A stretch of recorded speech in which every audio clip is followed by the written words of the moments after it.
The train thundered into the tunnel like a confession it could no longer keep. Metal screaming against metal, lights flickering as if the city itself were holding its breath. In the corner of a nearly empty carriage, a woman in a midnight blue silk dress slept with her head tilted toward the window, mascara faintly smudged, a single heel dangling from her foot as though she had forgotten it belonged to her. Every jolt of the train threatened to spill her onto the floor, and yet no one noticed, except him. He saw the way her hand trembled in her sleep, the way exhaustion clung to her like a second skin, and in that instant, something quiet and irrevocable shifted inside his chest.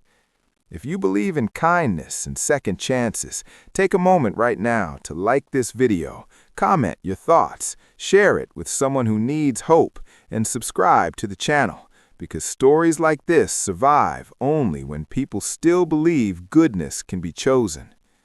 He had boarded the train without thinking much of anything at all. It was late, the kind of late where the city stops pretending to be kind and shows its sharp edges. His shift at the warehouse had ended an hour earlier than usual, leaving him with time he didn't know how to spend and a fatigue that sat deep in his bones. He wore a plain jacket that had seen too many winters, hands rough from lifting boxes and making do. He took the same seat he always took, eyes fixed on nothing, mind replaying the same old doubts that arrived uninvited every night. Life had been a long corridor of almosts for him, almost finishing school, almost holding on to love, almost believing he deserved more than survival. The woman in the silk dress didn't belong to that corridor. Silk was fragile and daring, the kind of fabric chosen by people who expected softness in return from the world. It caught the fluorescent light and reflected it in small, defiant waves. She looked like someone who had stepped out of another life entirely, one filled with mirrors and music and rooms where laughter didn't echo back empty. Yet sleep had stripped her of whatever armor she wore when awake. Her face was unguarded, young but worn by something heavier than years.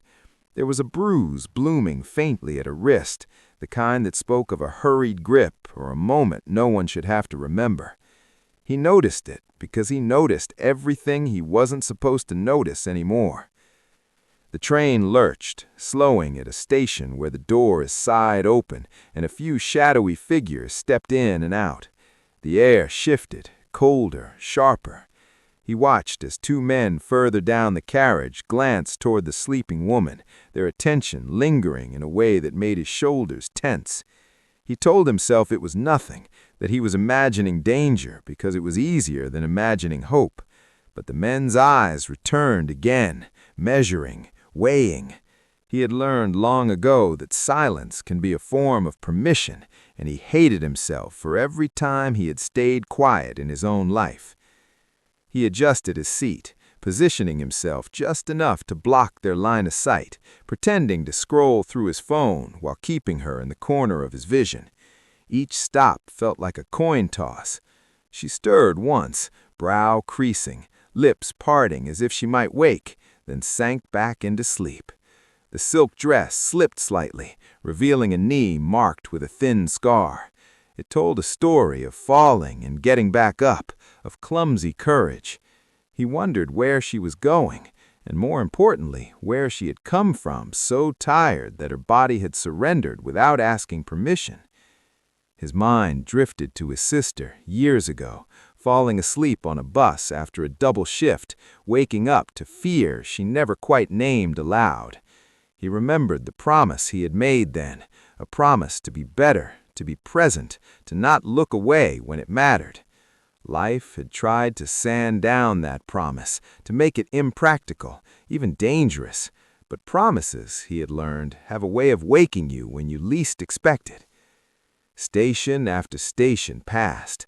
The men moved closer, laughter low and sharp, and something like anger finally cut through his fatigue. He stood, stretching as if bored, and took the pole beside her seat, his presence unmissable now. The men's interest waned when they realized he wasn't leaving. They disembarked a few stops later, melting back into the night. He exhaled, unaware he had been holding his breath.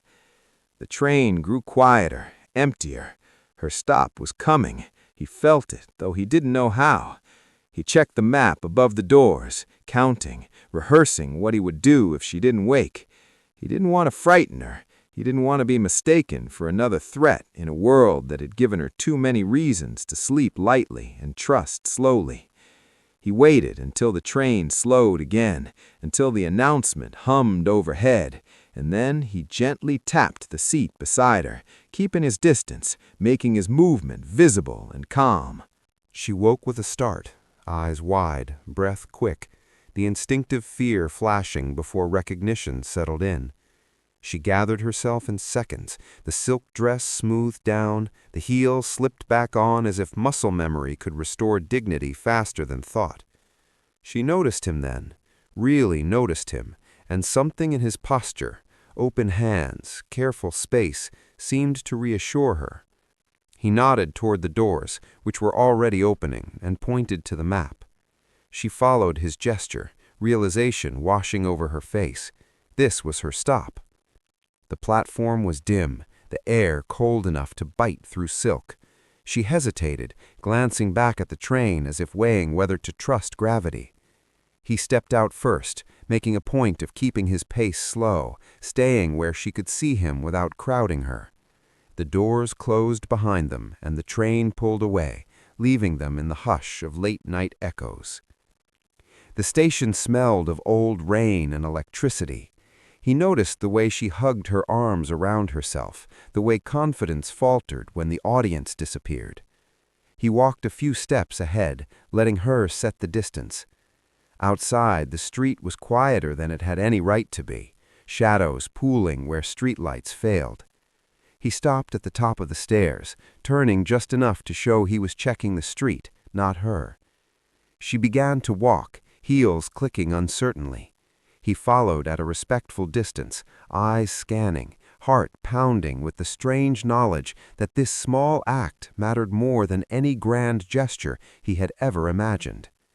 They passed closed shops and sleeping cars, the city folded in on itself. Once she stumbled and he slowed, ready but not reaching unless asked. She regained her balance, shoulders squaring, a flicker of gratitude crossing her face that felt like warmth against the cold. Her building was older, brick worn smooth by decades of hands and hope. The entry light flickered, unreliable. She fumbled for her keys, fingers trembling again, and he positioned himself so she could see him in the reflection of the glass, visible, accountable. When the door finally opened, relief softened her features. She turned, meeting his eyes fully now, and nodded, a silent acknowledgement that carried more weight than words ever could. He returned the nod, stepping back, giving her space to disappear into safety. He waited until the door closed behind her, until the lock clicked, before allowing himself to breathe.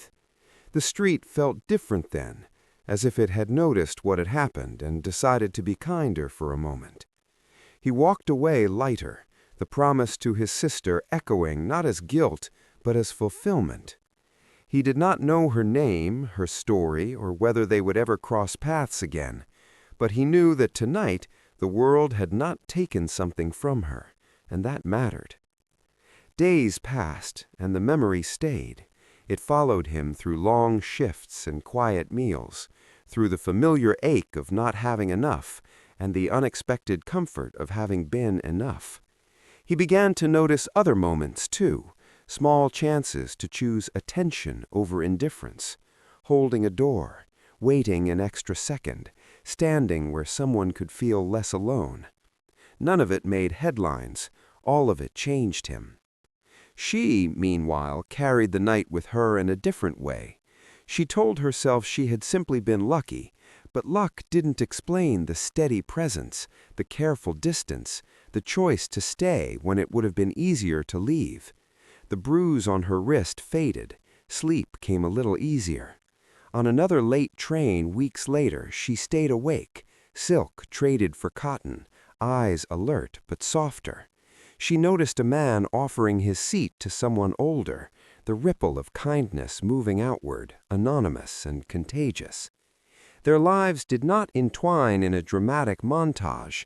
There was no sudden romance, no cinematic reunion framed by swelling music. There was only the quiet truth that one night a stranger saw another human being at her most vulnerable and decided that safety was worth his time. In a city that often taught people to hurry past each other, that decision was a rebellion. Near the end of this story, if it has touched your heart even a little, please like the video, share it with someone who needs reassurance, and subscribe. Your engagement helps keep stories of compassion alive in a world that desperately needs them. And just before we close, leave a comment with the word SAFE if you believe everyone deserves to get home without fear. He never told anyone about that night. He didn't need to. The reward wasn't praise or recognition. It was the knowledge that he had chosen to be present when presence mattered. Somewhere, a woman in a silk dress slept without the echo of danger ringing in her ears. And somewhere else, a man learned that the smallest acts can redraw the map of a life. The train kept running, the city kept breathing, and kindness, quiet, stubborn, and human, found its way home.